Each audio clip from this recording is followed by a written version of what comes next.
Una pregunta adicional del MIR.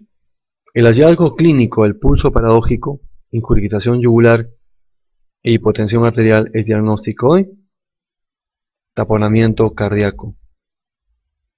Aquí hay dos criterios de la tríada de Beck: incurgitación yugular e hipotensión arterial.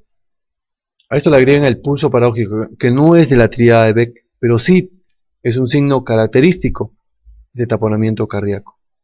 Y ya hemos explicado que el pulso paradójico es la acentuación de lo fisiológico, es la desaparición del pulso arterial en inspiración profunda por las razones ya mencionadas.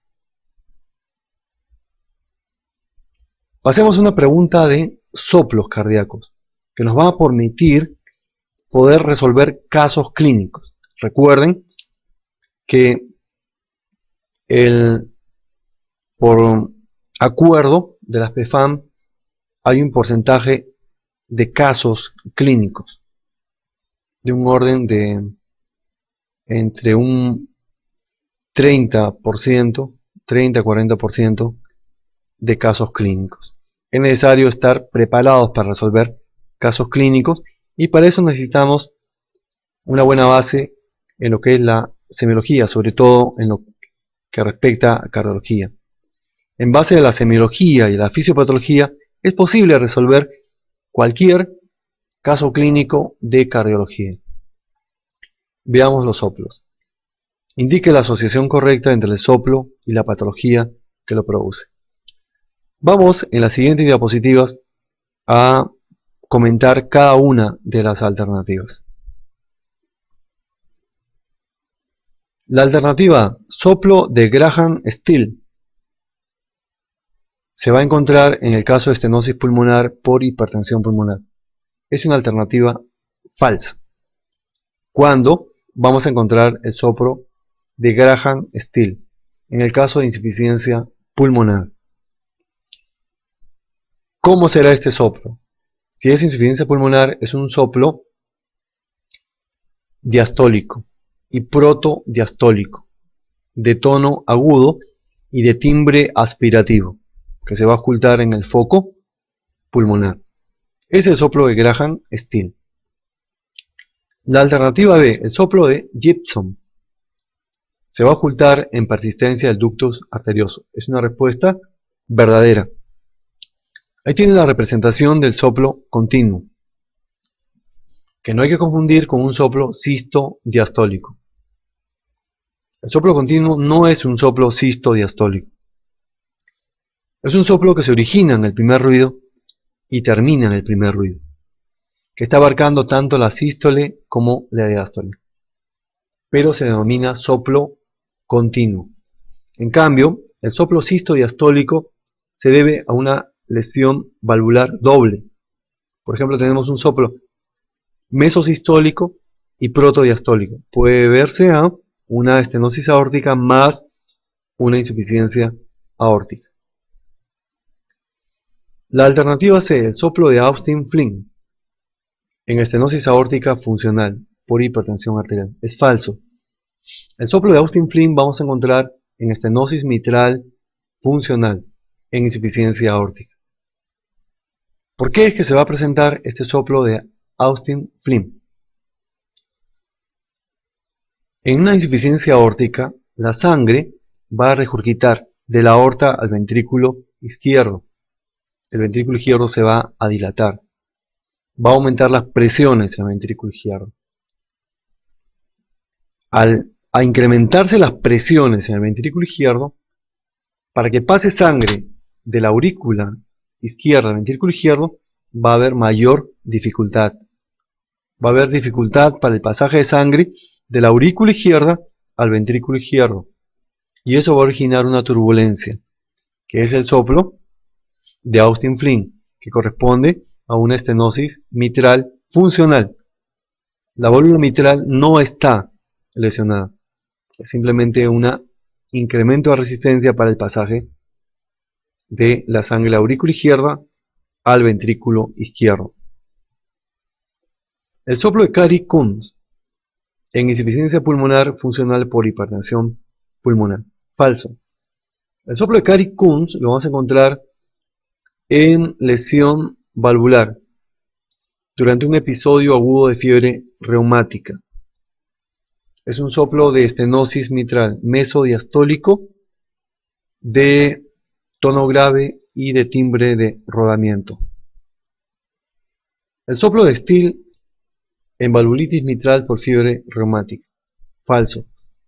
El soplo de Steele está en el grupo de soplos funcionales.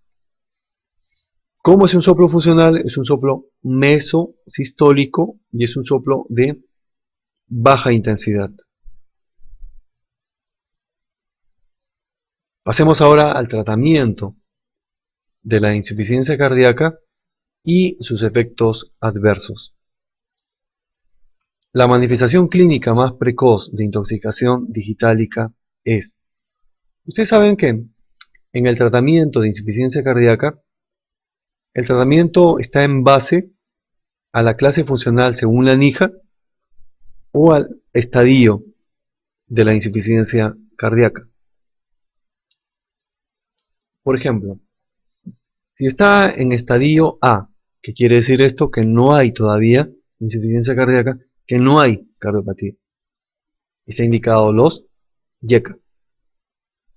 En estadio B, que se correlaciona con NIJA 1, insuficiencia cardíaca asintomática, están indicados los YECA y o beta bloqueadores. Estadio C, insuficiencia cardíaca sintomática, que se correlaciona con NIJA 2, NIJA 3, NIJA 4. En el NIJA 2 ya está indicado asociarle tanto al YECA como al beta bloqueador diurético tiazídico, un diurético de acción distal. Eso es en NIJA 2. En NIJA 3 ya se va a asociar espironolactona, pero no como diurético, sino por su efecto antialdosterona. Y también en NIJA 3 ya se debe asociar diuréticos de asa. Y en NIJA 4 ya se debe asociar digitálicos. En estadio D, el estadio D es con un NIJA 4 refractario a tratamiento. Aquí tenemos que ya usar las infusiones, la infusión de dobutamina. Y los pacientes entran ya al protocolo de trasplante cardíaco. Pero respecto a las preguntas, ¿cuándo se indica ya el uso de digitálicos? En estadio C, NIJA 4. ¿Cuándo hay que sospechar intoxicación digitálica? Depresión del segmento ST del EKG. Pulso alternante, que hemos visto es el pulso de la pericarditis aguda, de infarto agudo de miocardio de cara anterior, de insuficiencia cardíaca severa. La depresión del ST, del segmento ST, se correlaciona con sobrecarga sistólica o se correlaciona también con lesión subendocárdica, extrasístoles ventriculares, hiporexia, santopsia. En el grupo de los síntomas más precoces de intoxicación digitálica está hiporexia. La santopsia, visión amarilla, tiene ya más correlación con una intoxicación, como un signo de intoxicación ya más de aparición tardía, crónica. En este cuadro resumen estamos viendo que la concentración sérica para plantear intoxicación digitálica debe ser mayor de 2 nanogramos por mililitro. Eso en primer término. Que los síntomas más precoces de intoxicación digitálica son náuseas y vómitos y anorexia. Que en la intoxicación crónica destaca la santopsia o visión amarilla, el paciente puede entrar en un cuadro de psicosis. Además hay pérdida de peso, ginecomastia. En cuanto a las arritmias más frecuentes ocasionadas por digitálicos, tienen el bigeminismo. Hay un latido normal y un latido anormal seguido de una pausa compensadora. Latido normal seguido de un latido anormal precoz y seguido de una pausa compensadora. Bigeminismo. Es la arritmia más frecuente asociada a intoxicación digitálica. Pasemos al grupo de las arritmias. Respecto a fibrilación auricular, que es una de las arritmias más frecuentes que vemos actualmente. La fibrilación auricular se debe principalmente a las siguientes entidades. Esta pregunta sobre etiología. Cardiopatía isquémica crónica, sí, es causa de fibrilación auricular. Cardiopatía obstructiva, no parece. Estenosis mitral sí es la cardiopatía valvular que produce con más frecuencia fibrilación auricular, es la estenosis mitral. Hipertiroidismo, también, sobre todo el apático que se presenta en personas mayores de 50 años y cuya manifestación más relevante, más destacada, es el compromiso cardiovascular, donde podemos encontrar fibrilación auricular. Por último, cardiopatía hipertensiva también es causa de fibrilación auricular. El excepto corresponde a cardiopatía obstructiva. ¿Cómo es que se va a presentar la fibrilación auricular? El nodo sinusal no va a actuar. El nodo sinusal no va a trabajar. Por consiguiente, no va a haber activación auricular ni contracción auricular. Esto se va a producir cuando hay dilatación o incremento de la presión de la aurícula derecha o fibrosis de la aurícula derecha. Sin embargo, es necesario destacar que también se puede presentar la fibrilación auricular cuando hay solamente dilatación de la aurícula izquierda. Pero si el nodo sinusal no está en la aurícula izquierda, ¿cómo es posible que cuando la aurícula izquierda se dilata, el nodo sinusal pueda dejar de funcionar? La respuesta está en la embriología. El nodo sinusal, como la aurícula izquierda, tienen el mismo origen embriológico. Por lo tanto, siguen vinculados los dos. Estos son los criterios electrocardiográficos de fibrilación auricular. Evaluamos primero la onda P. ¿Dónde vamos a buscar la onda P? Inicialmente es en la derivación de 2. ¿Por qué? Porque el vector de activación auricular, el vector resultante de activación auricular izquierda y derecha, coincide casi con la derivación de 2. Y vamos a ver que en ninguna derivación encontramos onda P.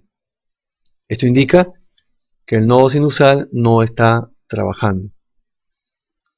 Además, luego vemos la duración de los intervalos R y R.